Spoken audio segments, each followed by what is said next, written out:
What time do you usually go to sleep? 12 or 1. What are you doing? The real estate, catching up on other companies and stuff. Do you have reconciling accounts? Like you're an accountant also? No. I just reconcile my accounts for the accountant. Oh, for real estate or other businesses too? Other businesses, yeah. You have other businesses? Mm-hmm. What do you got going on? There's an insurance risk management firm out of Port Washington, so we do property and casualty consulting. Oh, you got a lot of shit going on, huh? Yeah, there's a lot. Talk to me. And then we have the development firm, which has kind of taken a little bit of a slowdown. Like real estate development? Yeah. You do real estate deals? In the Hamptons, yeah.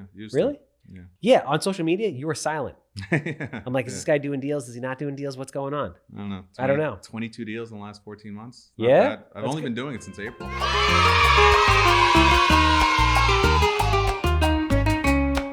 So you're actually, it's interesting about you is, again, I don't know you, I just follow you on social media, right? But I pictured you being a lot more quiet. Quiet? Why is that? I pictured you being like an extremely introverted person. I am.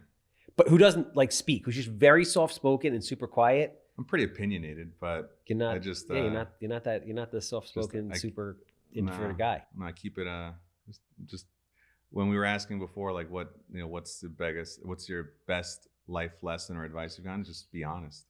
That makes sense. That's it. Wait, how old are you? Take a guess. You're probably like, since we're playing the guessing game. 30. 31. Very good. Very good. See, this is what's fucking me up lately because I'm 44. Which you don't look at, man. Like, thank you. God bless. Like, I appreciate awesome. that. Yeah, so you got it. I'm on the 100-day challenge, man. It's making a big difference. What is that? I think you should do it. The non-drinking thing? Well, I never drank to begin with. Okay. But so 100-day challenge is this. It is, you have to, no alcohol, no drugs, right? I don't know if you're into any of that stuff. I don't do if you were. Yeah. I drank here and there. No drinking. So no drinking for 100 days. You have to plan your day the night before.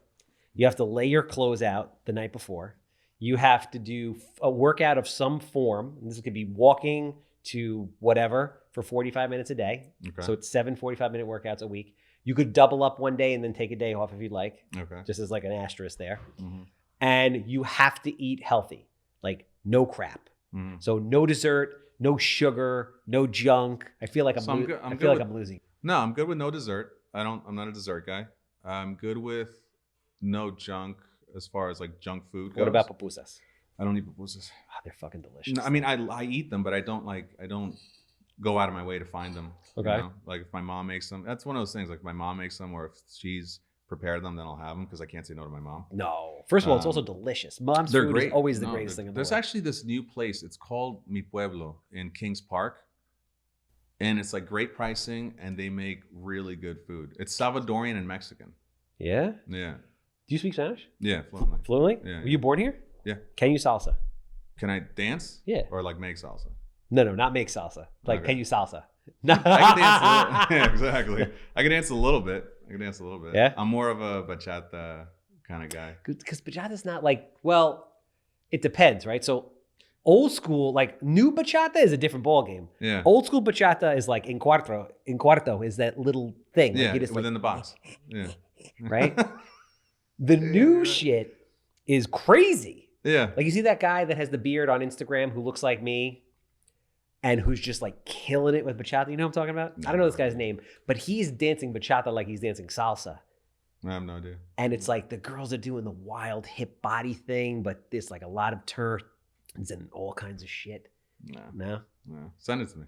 Don't you just want to? I haven't seen him pop up actually on my For You. I haven't been thinking about salsa a lot lately. So maybe that's why it hasn't popped up or you know, I was dancing heavily at one point. That's good. I was on the salsa performance team. Yeah, I'm not a big dancer. No? No.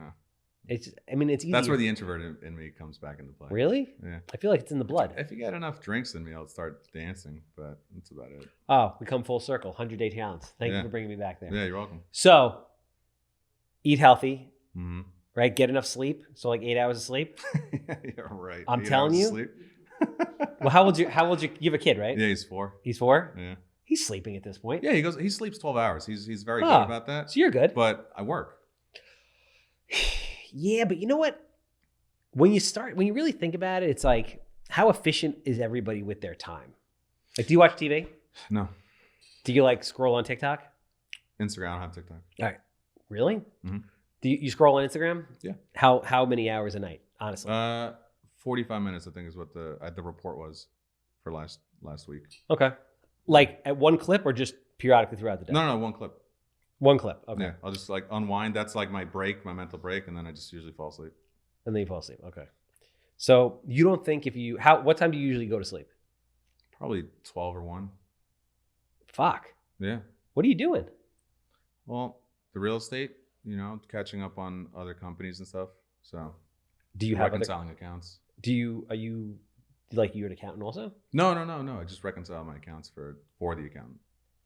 Oh, for real estate or other businesses too? Other businesses, yeah. You have other businesses? Mm-hmm. What do you got going on? There's a insurance risk management firm out of Port Washington. So we do property and casualty consulting only. We don't do sales. Oh, you got a lot of shit going on, huh? Yeah, there's a lot. Talk to me. Well, there's that. So we typically handle clients with $200 million plus in portfolio value of assets. Mm-hmm. So we do all of their risk management. And then we have the development firm, which has kind of taken a little bit of a slowdown. That's about it. And a couple of things here and there. Like real estate development? Yeah. You do real estate deals? In the Hamptons, yeah. Really? Yeah. This is what I'm saying, bro. You're like I saw you at the Sherwin-Williams in Southampton once. You were still wearing your fedora at the time. Did you say hi? No, you were busy, and I was busy buying paint. I was in the actual store? You were outside of it. Oh, what was I doing there? Oh, looked like you were talking to a real estate agent. Sherwin-Williams how long ago was this? 2 years ago. Holy shit, you remember that? Yeah. That's wild. Yeah. Yeah, on social media, you were silent. Yeah. I'm like, is this guy doing deals? Is he not doing deals? What's going on? I don't know. I don't know. 22 deals in the last 14 months. Yeah? I've only been doing it since April. Wait, so let's take it back here. You started as a real estate investor? Yeah. Yeah, small flips and things like that. I had a partner. Okay. Did that. How long ago? Did flips. I started when I was 21. How old? And you're 31 now. Yeah. All right, so 21 years old. Mm-hmm. You get into the game, you start flipping houses. March 6th. Yep.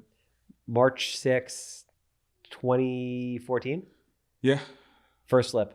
I think so, 2014. First flip. How'd it go? Went well. Made a lot of money. Happy. Then what happened? Then we bought more and just kind of kept going at it. And then got into rental properties. Okay. Mixed use buildings, single family, things like that. And just kind of kept it going. What am I missing? I don't know. That's pretty much it. So 10 years ago, you started flipping houses. Yeah. Do you still have a partner? Yeah. That's the development company? That's it. And then what we do is if there's the architect, we have an architect that's on board. Okay. And then we have certain builders and contractors that we work with that, we have a structure. Everybody makes money if the deal's right, and then everybody's happy. So you don't flip anymore? No. Why? No. The people that I was working with that did all the work and everything like that, they got a little too greedy. Got it. So, and I wasn't able to circle out of that same group of people. Got it. Effectively. So, you take the good with the bad. Were you licensed at that time? No, never been licensed. So all of a sudden, 14 months ago, you're like, I'm gonna get licensed. Correct. Yeah, December. So I got licensed in December of, 22? Okay. Okay, and then I onboarded with Keller Williams in January, but I didn't do anything with it. Okay. And then I was like, hey, maybe I should probably give this a shot. She goes, my wife's like, you're paying this monthly fee and this and that. She goes, do something with it. And I was like, yeah, you're right. So then I started in April of last year. It's been fun. And you own rental properties still to this day? You sold them off? No, we have a couple left. What do you got? Lindenhurst, mixed use. Okay. I love Lindenhurst. Yeah, it's Lindy. a good area. It's a good area. Good time, man. Yeah. My gym's there. I just went to you don't live in Lindenhurst, do you? No. Where do you live? Northport. Northport's a poppin' area too. Fort Salonga. It's nice. It's a nice area. They got Menino's over there. Mm-hmm. Is that the name of the place? Would they get, it's 19-course meal? Menino's. No. Oh yeah, Menino's is in Comac. No, not Menino's. Morelli's. No. I don't know Morelli's. What? I don't know Morelli's. Hold on. You know it. Yeah. East. I don't go out. Scott, do you know what it is? 19-course meal? Are we talking about Rob Keys or something of the sort? No, in my opinion, people are going to feel a way about this. This is a clip right here. In my opinion, Rob Keys is possibly the most overrated restaurant on Long Island. Shots fired. The new place that they have, I forgot the name of it, supposedly very good. I'm going to test it out. But in my opinion, Rob Keys is quite possibly the most overrated restaurant on Long Island. How do you feel about me saying that? I don't have an opinion on it. No? No. Have you been to Rob Keys? Yeah. What do you think? It's okay. right? It's not, but you see everyone's like, oh my God, Rob Keys. And you go there and there's a line out the door and people are pouring out everywhere. Yeah. And they're like, not that nice to you, right? I really haven't had like a good or bad experience there. I know that, you know, I've been there a couple times and it's a known name of a restaurant, you know, people know it. So it's good. Hold on. Food was good. Their fried mozzarella, I think it was. That was delicious. You know, it's good. The claim to fame, I can't find this place, but There's Birdie Bar now or something like that. Birdie Bar is supposed to be a good spot. I haven't checked it out. I've Same got to go owners. there. Same owners. Yeah. But the pork chop is like their claim to fame, from what I understand. Where, Rockies? Yeah, Okay. my girlfriend usually gets it. I don't know. Not that it's bad. I'm just not overwhelmed. That's fair. But Northport's a good spot. Yeah. But there's this Italian place there, and it's like a 19-course tasting menu. I don't know. And it's a equal part like religious experience, yet when you walk out, it's just, it's painful. It's like a roll that have you ever eaten to the point where you're literally at max capacity? Like yeah. one more bite, something might And pop. just pain? Yeah, absolutely. Yeah, that's where you're at there. So that would be my, like, I'm really, really stressed. I'm going to have a couple drinks, went out to dinner, but then my wife and I get home. We're like, let's just order Domino's. Like, that's like one of those kind of nights. Do you get stressed? Oh, yeah. You don't strike me as the kind of guy that gets stressed. I'm very good at handling my stress, but I definitely get stressed. You strike me as a very stoic individual. Like you're a rock. Like you're the kind of guy that every woman wants to date or marry because they just look at you when they're flipping out and you're just like stone. That's what you think? I am appreciate not. that. Your wife's going to watch this and hopefully she agrees with me. But that's the vibe I get from you. The vibe I get from you is, it doesn't matter, honey. I got this. I'm emotionally unaffected by anything that's happening to us. I'm usually pretty good at finding answers to problems. So yeah, I don't freak out about very much. So you start flipping. Liked it. Yeah. Did you ever think this is not all it's cracked out to be? Oh, every day I woke up. Like 5 a.m. runs to Home Depot, meeting the contractors. I miss those days. Having to pick out the tile and not wanting it to be the same tile that you do at every other house, because then you get, you know, this and that. You don't want to. It stinks. I was 21 too, so like they saw me and I was just like a child. Just a child. You probably looked young as hell too. You probably had facial hair from the time you were like 14. I had but no. When were you able to grow facial hair? I think 20. That's when it kicked in? 1920, it started growing in. You didn't have like a little bigote, like a wannabe bigote? No, it all just kind of started coming in around that time frame. Yeah? 20 years old, bam. Yeah, because it's not like I have the fullest of beard. Like you could grow full of beard than I can. You can see the line. Yeah, but you know what it is? I didn't get to be able to grow a beard until I was like 35. Before that, it was very patchy and kind of looked like dirt. Like, these guys have very nice, even I really beards. thought that was going somewhere else. I really thought that was going to be more of an insult. Where was that going to go? I thought that was going to be like these guys. Like you had a patchy, you had a patchy beard that looks like dirt, like these guys. That's where I thought that was going. I had barren sections that looked like mange. Okay. It wasn't a good look. It looked ridiculous. So I would just shave it. Now, I think what happens when you go bald, which you may or may not know, which you never have to worry about, because judging by the rug on your head, you're good. Yeah. Your dad, full head of hair? Yeah. Yeah, that thing's strong. Yeah, thanks. Let me see the hairline. There you go. Yeah, hasn't moved. There. Nothing. So when you start losing hair up here, you grow thick hair everywhere else. Everywhere. Appreciate the visual. I'm just letting you know. Like I'm laying there in bed next to my girlfriend, and she's like, you have hair growing out of your ear. Like, that's what happens. When you go bald, all of a sudden, it's like, you know, money isn't destroyed. It's not created nor destroyed. It just moves. Take a flight to Turkey. Just get it handled. It never looks right, dude. It always looks, it never. I know a couple guys that did it, and you would never know. Really? Yeah. It also depends to the extent. Like, okay, let's talk about this. Because I know a couple guys that did it, and they look like shit. And they went to Turkey? Yeah, and they went to Turkey. So when I think it looks okay is if you're younger and not really going hardcore bald and they're just filling in some patches for you, you're good. So that's fair. So the guys that I know, that's exactly their demographic, right? They're younger and they just had to fill in a couple of little things here. Yeah, like I have a buddy who just kind of did a little bit up here, and like a couple like little, like he was good back here, and he like just kind of filled in because he didn't want that little widow, you know, the little what do they call that thing? The widow's peak. No, widow's peak is the thing in the front. What's those little triangles? No idea. The receding hairline. He didn't want to have that, so he looks good. But if you got to cover like the entire runway, like me, there's just not enough hair there. Yeah, haven't seen that type of a transformation. So I'll yield to your expertise. Like there's just enough hair here to cover this. So you'd have to take everything off. But you pull it off though. You pull off your look. I appreciate that, but I don't really have like a choice in the matter. Well, some people have that look and can't pull it off. Well, I don't have dent. You never see people have like dents in their head or like rolls. Like you just have weird heads. Yeah, I've seen it. I don't have that. They I'm look lucky. like a French bulldog. My head kind of goes like this. It kind of looks a little bit like it was taffy that was pulled, just ever so slightly.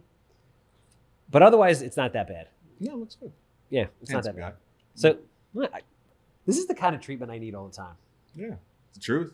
He's called me. I mean, I'm not looking at you that you have to tell me I'm handsome. Yeah, that's what I'm saying. I'm not expecting. I'm not expecting that. He's like a normal looking guy. Yeah. There's nothing abnormal. Yeah. Yeah, dense rolls. Yeah. No, I'm good. It's that 100-day challenge you're doing. That's what it is. Bro, let me tell you about the 100-day challenge. Okay. You should do it. I'll try it. Are you into it? I said I'll try it. I don't say I'll complete it. I'll try it though.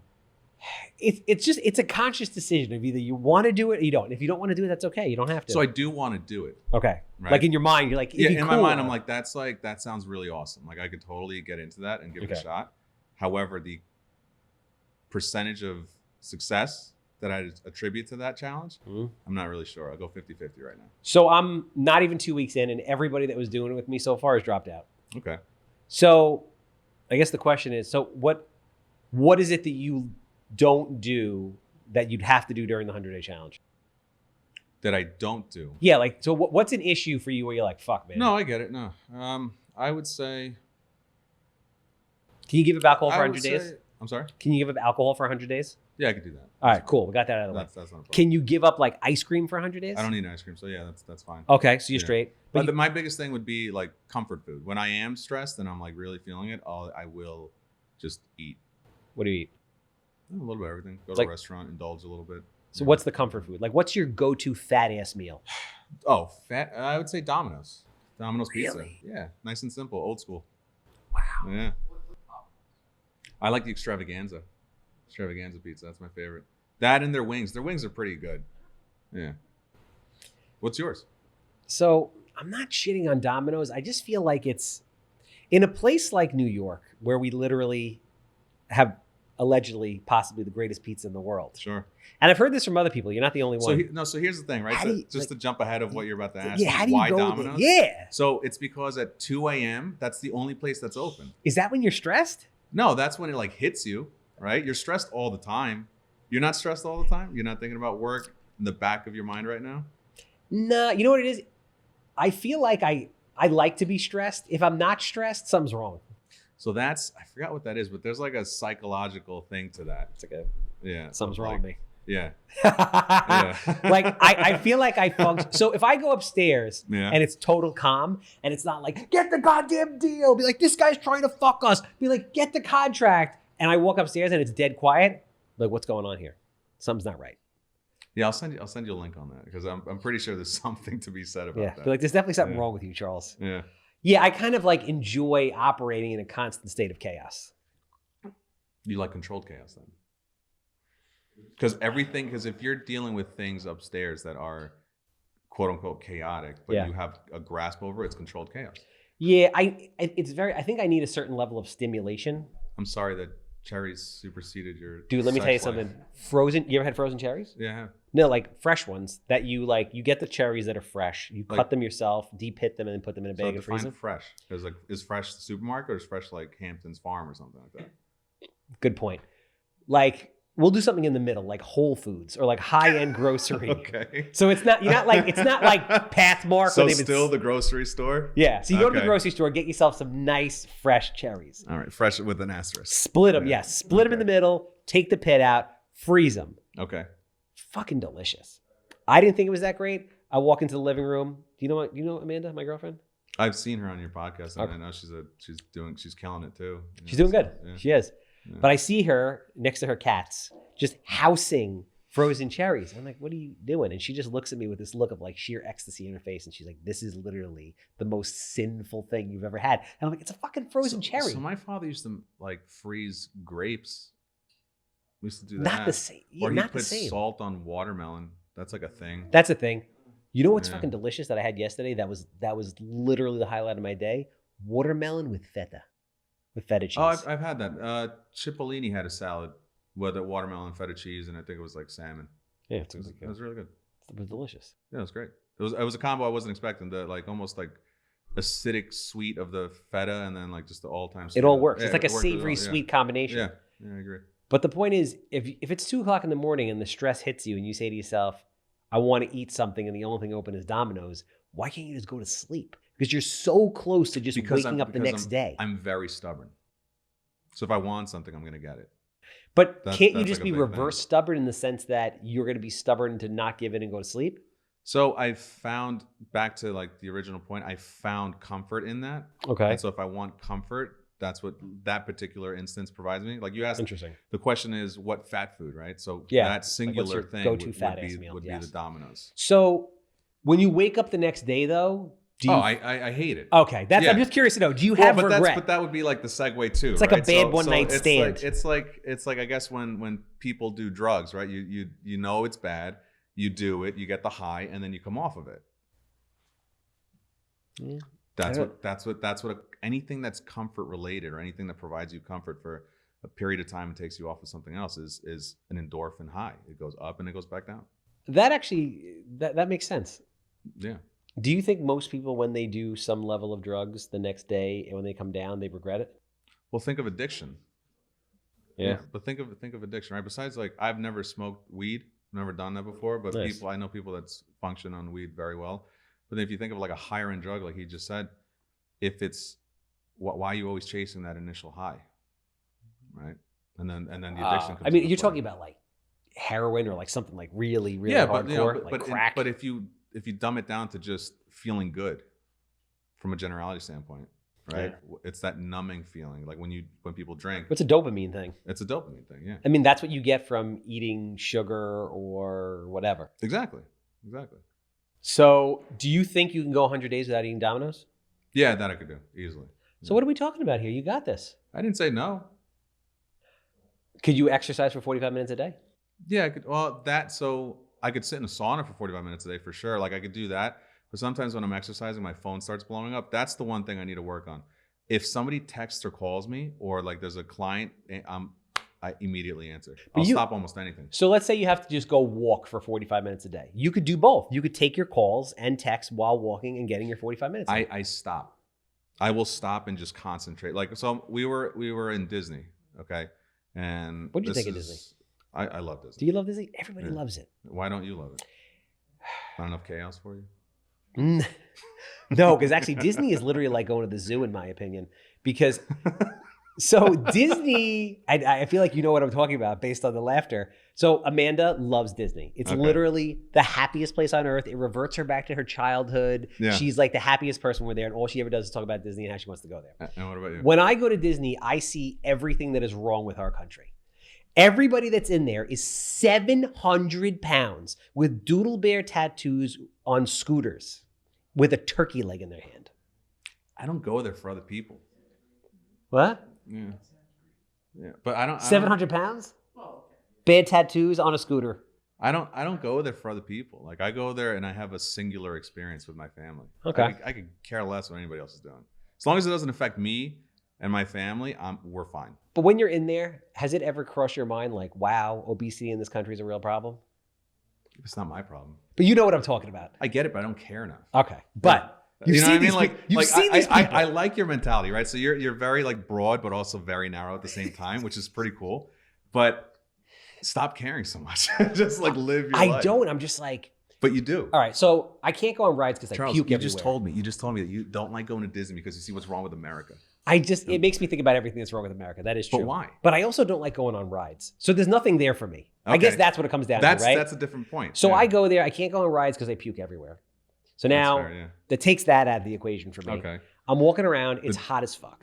When do you go? July. When I went with her. No, that would be terrible. I think she took me in October and it was still hot as fuck.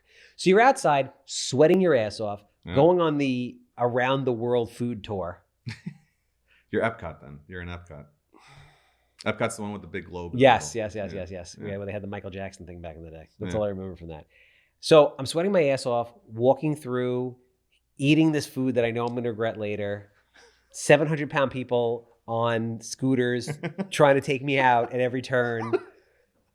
And I can't go on the rides. And I'm just like, what do I do here? I also wanted to get one of the hats with the goofy ears that hung all the way down. She wouldn't let me do that. So it was none of it. It was just. We bought that for my son. It's not the one that goes, because he's only 4, but it's the one that goes like up to his shoulders. Yeah. Pictures.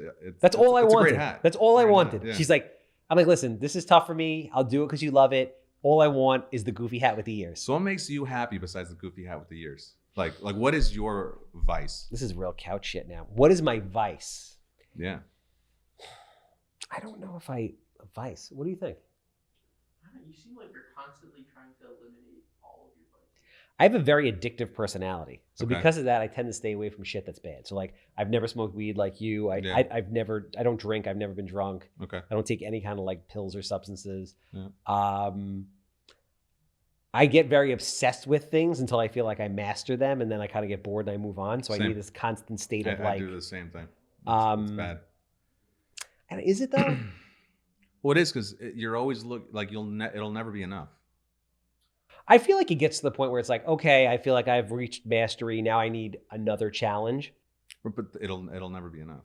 So when you finish that challenge, you're going to need another challenge. But So at what point do you allow yourself to just enjoy and sit back? But who says you're not enjoying? Maybe we're enjoying the process of climbing the mountain of the challenge. That's fair. But the point was, it'll never be enough. Like retirement, you're not the kind of guy that'll ever fully retire. No, I'd blow my fucking brains out. Exactly.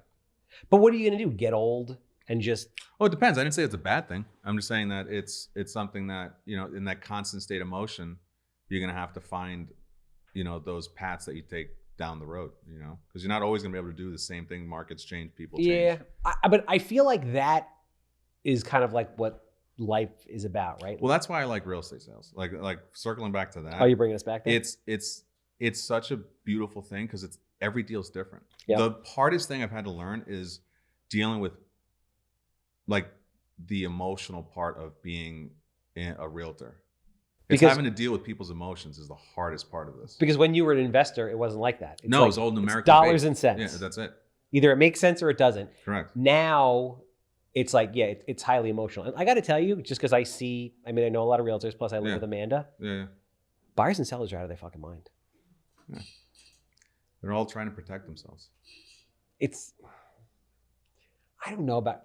I know you can't say they're out of their mind. No, they really are. They're trying to protect themselves. I'm not saying they're out of their mind. They're protecting their interests. The same way you do when you do your deals, same way anybody does. I just think, I guess I get what you're saying. Some people just execute it differently. It's just dealing with the public in general is difficult. That's why I like being an investor. Service is tough and sales is tough. People are wild. Yeah. People are wild. It is, especially when you're buying a house, it is wildly emotional. Yeah. Like I see the swings in text messages. It goes from like, I love you 1 minute to I hate you the next minute. Yeah. It is. And it's hard as a realtor because people assume that you're like a 24/7 type person. Mm-hmm. So it's literally, it never stops. It doesn't. So, there's no like, oh, it's Sunday, I'm taking a day off. There's none of that. Right. It's not easy. No, it's not. I enjoy it though. It's fun. It's a challenge. It's always, every single interaction is different. I do like that though. So you prefer doing real estate sales to doing investing? It's totally different animal. I don't think I have a preference. I wouldn't pick one over the other. Yeah. The investing's fun, residual income, all that kind of stuff, checks in the mail. That's great. But deals die and properties change, things like that. So one of my biggest things is I like to be insistently consistent, right? So if I'm with a client or if I get a lead or whatever it is, I'm insistently consistent on following up, servicing them, whatever it is. I'm always about that consistency. Okay. Right. So that kind of changes. Like when one of the properties, if it snows, I don't have a crew that goes and does the snow removal. I do it. right? So I go do it because it just raises the bottom line.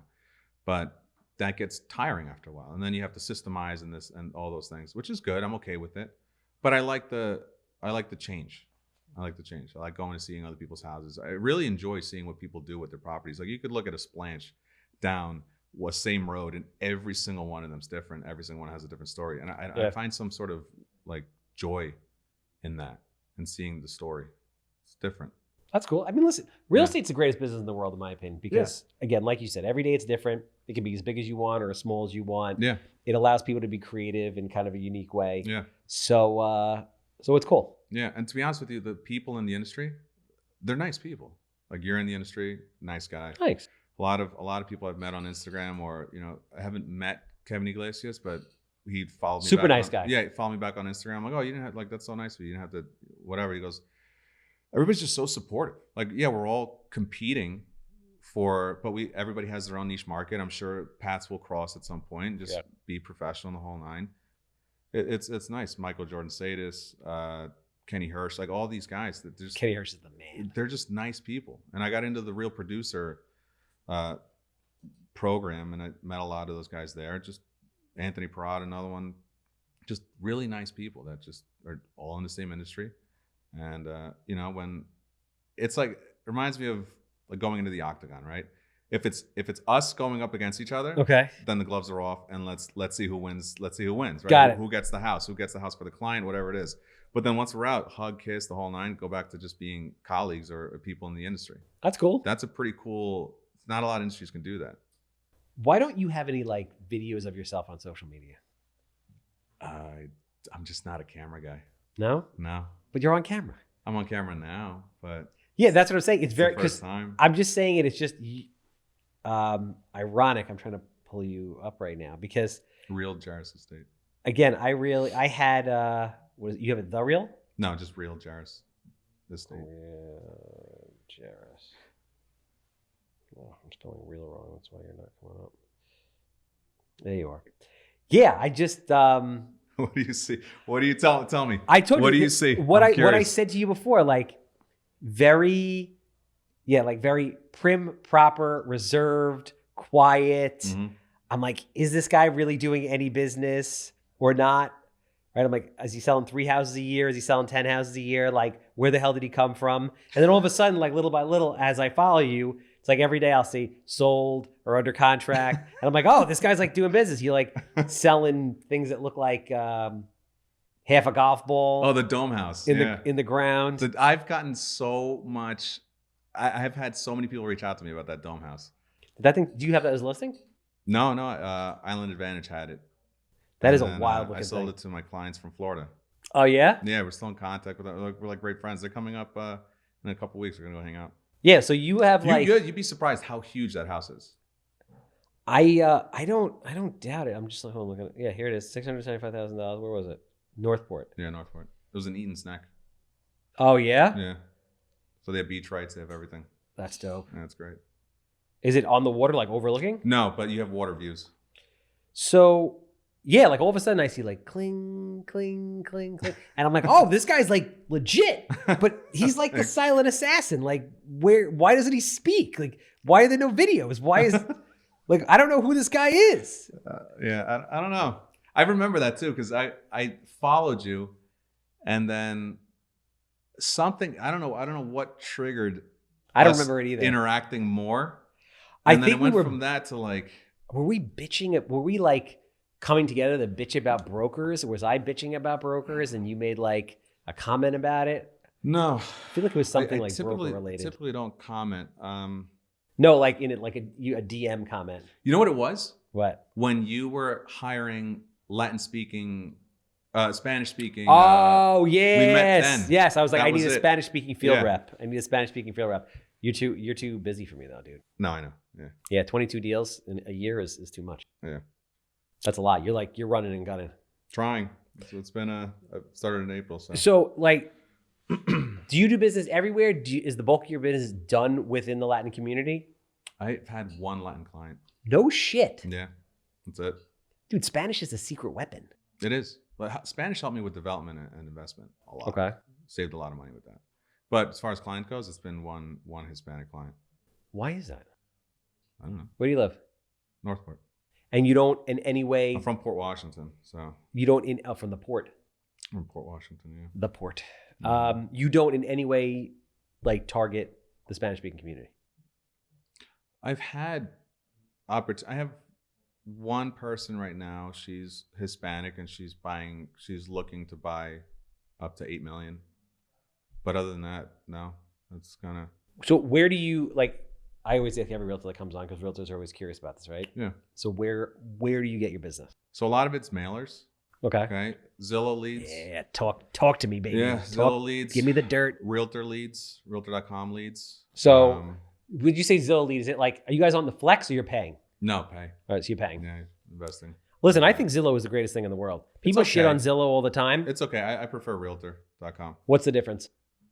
I think the lead quality is different.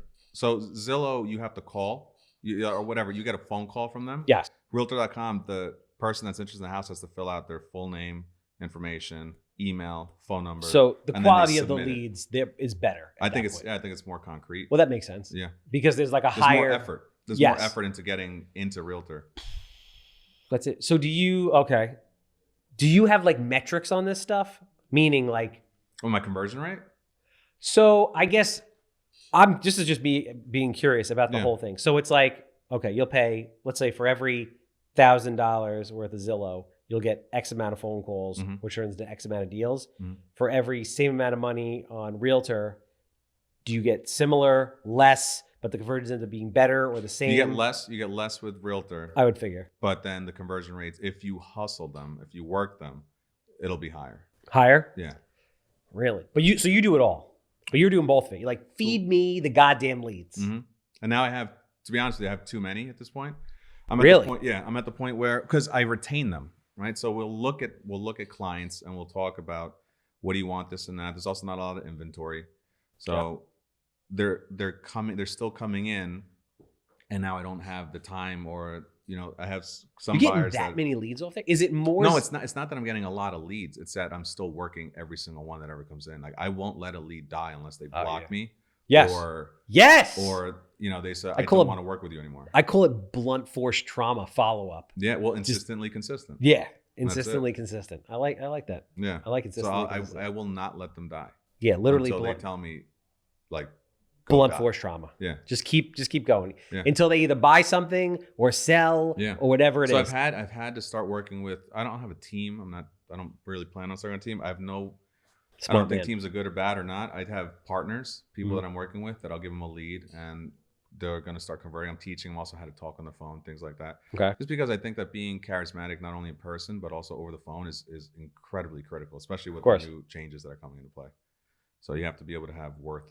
There's a lot of realtors out there. You just have to show your point of differentiation.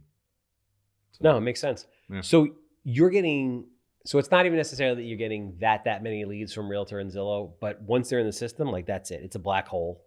Oh no, you're in. Yeah, once you're in, you're in. That's it. You're in. Yep. Like I've committed to you, and you've committed to me, whether you know or not. And I'm gonna call your ass every month, every week, every day, whatever it is. It's as simple as sometimes like, hey, happy X day, whatever it is, or wow, it was like a scorcher out yesterday. I hope you guys stayed cool. Yeah. Always simple touches. And I didn't even know I was doing that. I didn't know that was there's a system to that. I was just my nature. How many leads, like how many contacts do you how are you managing it, first of all? Do you have a CRM? You have a spreadsheet? What are you using? It's all old school. It's folder. Folder. Bro, you're 31. I know. What do you mean folder? I use folders. You use have folders? my manila folder. I have every client memorized. So you have like milk crates with like fucking folders in them? You should see my desk. It's like on the right. And what I do is when I do my searches, it'll go from the right-hand side, in the middle, done, to the left, face down, reset. So basically the folder just travels back and forth? My folder goes from the right side of my desk to the left side of my desk. And back again? And back again. Just keeps going. Mm-hmm. How often do you follow up with these people?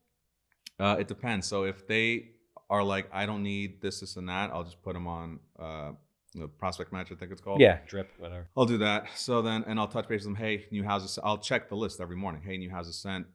I liked this one, because I'm not just if they're on an automated list. I always tell them I'm going to check that list and see if there's any one of them that resonate with me based on your needs, and I'll send it to them. Be like, on that list I sent you last night or this morning, there's this property. You should take a look. How many clients do you actively have on drips right now? Right now, maybe 240. You have 240 drips going out a day? Yeah. You check all these fucking things every day and then email each of them saying, hey, I like this one. If there's a property that's worth sending to them, yeah. Wow. Yeah. How long does that take? Hour and a half, 2 hours. Every morning? Just about, or at night. Do it at night. Or So, I'll tell them now. I've been telling them lately that, within 2 days you'll hear from me, because it's getting to a point where it's getting. I was going to say, you need to develop like some kind of AI shit that can pull them out and automatically. Because listen, so every day I put a drip on for myself just to see what popped on the market, rentals, commercial, and single family, at any price point on Long Island. So I zip through it because it kind of like burns in the back of my subconscious. I'd like to hope of like what the market is doing, like what's coming out, how many houses are coming out.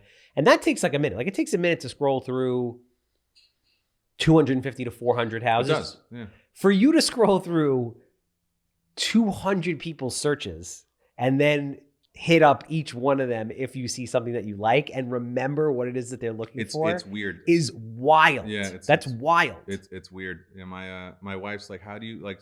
I'll get a call from a client and be like, Geris, I saw this property, blah blah blah, and I'll be like, okay, no problem. I'm like, do you still want a 4-bedroom, 3.5 bath in X area? And they'll be like, yeah. Oh, you remember? I was like, of course I do. I remember because I see it like almost every other day. Yeah, that's some crazy savant type shit. Yeah. You know who did that also? Who seriously does that? I think he takes it one step above you, which maybe you do, is Larry Theodore.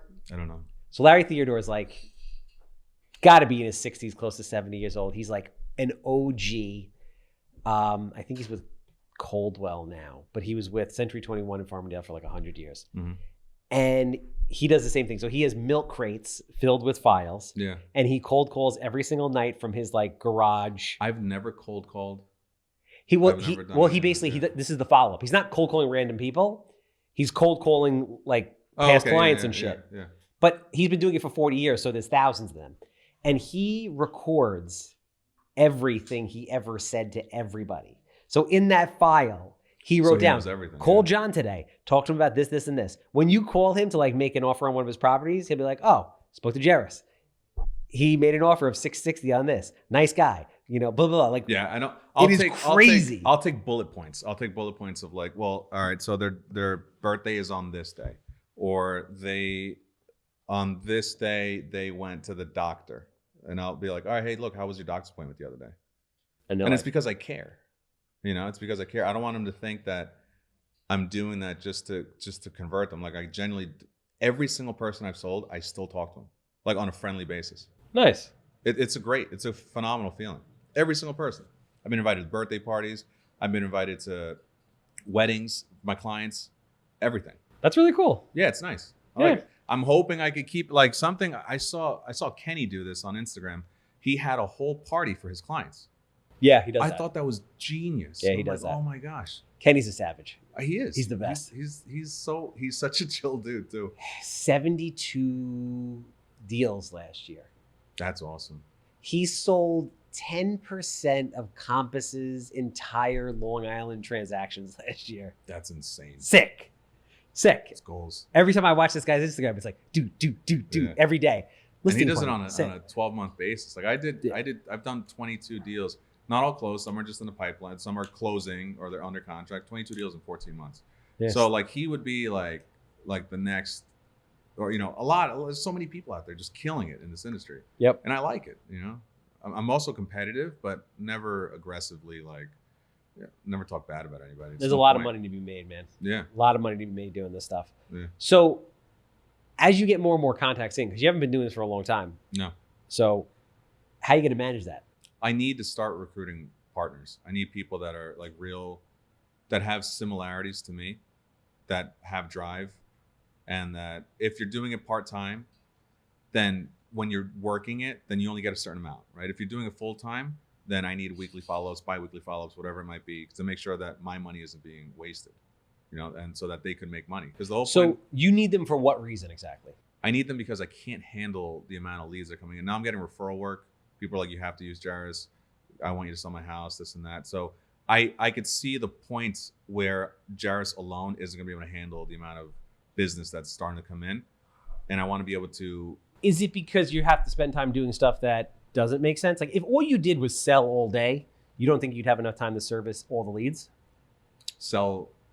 Like, so what is it that you have to do that takes away time from what you're doing? You're saying. So I would say there's only so much time you could spend on the weekend taking up buyers, right? So I was very buyer heavy. Oh, so you would dish the buyers? No, I wouldn't ditch them. The ones that come in. No dish. Yeah. Well, so the ones that would come in now, I would have people that can service them to the same degree that I would want them serviced, and I'll always be available to them too. Right. So Got it. I have to find a way to create more of a system, not just Geris being a realtor. That's the thing. Like any business, it can't just be you. Have to be able to delegate, but to keep quality control. So is the thing that really eats up the time? Are there other things that you have to do that are like task-oriented, business-related things that you don't want to do that are taking time up, or is it mostly the buyers? That's fine because I have a VA that does all the paperwork. Okay. So that's off my plate, and that's really the most secondary, like time-consuming thing. But I would say servicing when you have open houses. Okay. Right? When you have open houses, you have multiple open houses in a weekend. Yes. I can't be everywhere. Got it. Right. So that makes sense. Okay. If I have multiple open houses and I have 10 buyers that want to go out, like it happened 3 weekends ago, and they want to go out and go see homes and they want to see 2 or 3 a pop, I can't be there. I don't like sending my clients to open houses by themselves. It just really bothers me. I have people do that. That's fine. But I like to be hands-on with my clients. Got it. It creates that loyalty where if they did ever go, I know that they're not going anywhere because they know my value. Okay, that makes sense. So things like that, there's going to be a point of saturation where it can't just be just Geris anymore. Hopefully. Got it. Okay, no, that's interesting. Yeah. I'm selfishly picking your brain on this. And that's fine. No, because I'm always interested to see what are the bottlenecks for real estate agents? It's your time. But then it's like, what are the things that really should be taken off your plate? Because when I think about salespeople, I think really good salespeople should only do one thing: sell. But in order to sell, you have to service. You can't just you're not going to just come up to me like, hey, I want this house. Yes. You're not going to do that. No, I get it. So then I have to service you, provide you with that service, but also we have to build a relationship. If you don't have a loyalty to me and I haven't earned your loyalty, you're going to go to the next realtor. Yeah, no, I get it. So what is the plan? You're just going to pass these people off to people that you have kind of worked with and mentored who are going to provide the same level of service and just take a referral fee? No, I would probably say I'd give them 50-50. Okay. Whatever it is, I'd go 50-50. I know other people do different things. That's what I would do. But I'd be there every step of the way. If they can't make a showing, I'll go do the showing. We'll work them together. I still want to be involved. I still want to know what's going on. You're not taking them and texting them on your own. We're going to make sure that they're being provided the service that I would want them to be provided. And then I'll back them up as a partner. So to me, a partnership is 50-50. We do the same amount of work. Yeah, I got the lead. Yes, it came through my name and my work or whatever it is. But handle it. If you can't handle it on a certain day and time, I'll be there. It's not a problem. I guess the question comes into play, right? And I don't know the answer, is how does all that play out numerically and with your time? Does it make financial sense? Here's an example. So I had a lead that came in the other day, right? I wasn't able to take it. I was in an open house. I sent it to one of my partners. She took it. She showed it. And we're submitting an offer tomorrow. It was a lead for what? A buyer or a seller? For buyer. From that open house? Like, where did the lead come from? I came from Zillow. Okay. So you're working at an open house. Inquiry. It was an inquiry on a property. Okay. So I couldn't do it. Sent it to my partner. She's like, I can do it. No problem. You couldn't do it because it had to get done that exact moment? He wanted it. He wanted it at 2:00 that day. Got it. So you picked up a Zillow call while you're in the middle of open house. Yep. Be like, hi, how are you? How can I help you? This is Awesome. Geris. I'm at an open house. But like, how can I help? Right? Told me I want to see this house today at 2:00. Blah blah. I told him, buyer's agent. I have no problem helping you in your interest. Got it. One of my agents is gonna go and show it for you. Got it. Said okay, no problem. Got it. There. If I didn't have that person there as a partner, I would have lost that opportunity. Got it. So the numerical, I'll always be good with the numbers, but my retention rate will hopefully be higher because there's other people that are hungry that are willing to work. Got it. So this is like, if you're as efficient as possible and you could only do, I'll make up a number. Let's say you can do $500,000 in net commission a year. Mm-hmm. What you're doing is essentially passing off the overflow and getting 50% of it. Correct. Be able to take the 500 to whatever it is. Right. Right. That's what you're looking to do. Exactly. Because I will have a point of saturation. There's only so much I'll be able to do as Geris. I also want to live my life. Makes sense. Yeah. So I'm willing to stick to what I do. I'll create my systems of this and that. And if I could help other people make money and grow also and teach them things, I'm more than willing to do that as well. Right. So I'll create a team, not based on contractual obligations or anything like that, but just based on the fact that I'm proving myself to you that you can make some money with me. I've only been doing this 14 months and I'm doing okay with it. And, maybe you want to give it a shot. And it helps me retain more of the possibilities. So I'm not relying on them to pay my bills at all. I'm relying on myself to do that, but I'm relying on them to help the brand grow a little bit better. No, you've basically, they're handling the overflow. You've reached the point of saturation. You've done as much as you can to essentially be as efficient as possible to maximize what you can literally do on your own. And since you're at that point, whatever is the overflow, you might as well just make money on it. Yeah. And that's the concept. That's the concept. Like I haven't reached that point yet where I'm like, I can't handle it, but I could, you have to look down the line, 6 months down the line, these leads start adding up, they start adding up. You want to prepare for the worst. What do you think for the average real estate agent, transaction-wise, is the point of saturation? I have no idea. I really don't know. I've heard people that were like, oh my gosh, I couldn't handle more than like 6 deals in a year. And I was like, what? Okay. And then I've heard people that are doing... You got Kenny. You got Kenny doing 72 deals a year, like you said. Literally by himself. Like, how does he do that? That's insane. Yeah. He's like superhuman. Yeah. Brian Karp, 205. He had assistants. But Brian Karp has a full team. This is before the team. See, that's 2019, Brian Karp shocked the world and did 205 deals. That's insane. He had assistants. He didn't have a team, but he had assistants. Yeah. So I either need to figure out a more technologically advanced way of retaining and servicing all these people. Yep. Maybe I need a coach. I don't know what it is. I'm still, again, 14 months doing this. So these are like the growing pains. Of course. So once I figure out what the next step is, but for now, what helps the waters, what calms the waters is this having not little partners, but having partners that help me run the business. And then they have their own business. I don't take anything from them. Yeah, I mean, listen, if you're in an open house and you can't leave for 2 hours and this guy's like, I need to see this in an hour, or go like, I'm calling the next guy, there's nothing you can do. Like, you have to be able to pass that lead off to somebody. Exactly. And I mean, you spent good money to get that phone to ring. Yeah. So, it is what it is. Yeah. It makes sense. Yeah. So, now listen, I believe it or not, we've been going for an hour. Is it really? Shit goes fast. Yeah, it does. I appreciate you coming down. Yeah, thank you. Super interesting guy. Very impressive what you do. Thanks. Totally different than, I pictured on social media, so you never know. You can't make the assumptions. You can't. So if anybody out there is obviously looking to buy or sell, look at that camera. How do they get in touch with you? Real Geris Estate is my Instagram, or just give me a call, shoot me a text. I always answer. Literally, if he's in the middle of a workout, doesn't matter what he's doing, he's gonna stop. Kids being christened, hold that baby. This my birthday. I gotta lead the camera. I was like, guys, I have to step out. Excuse me 1 second. This not having my phone on me and knowing it's to my left right now is killing me. Oh, it's on the floor? It's on the floor. I didn't see it. Because otherwise it'd be vibrating, and I'd be going like, I don't have anxiety or anything like that, but I would be. That's the closest very thing well to aware. anxiety. Yeah. Well, handsome home buyer, you have a house you want to sell? Yeah. I want to buy it. 516-777. That's a wrap.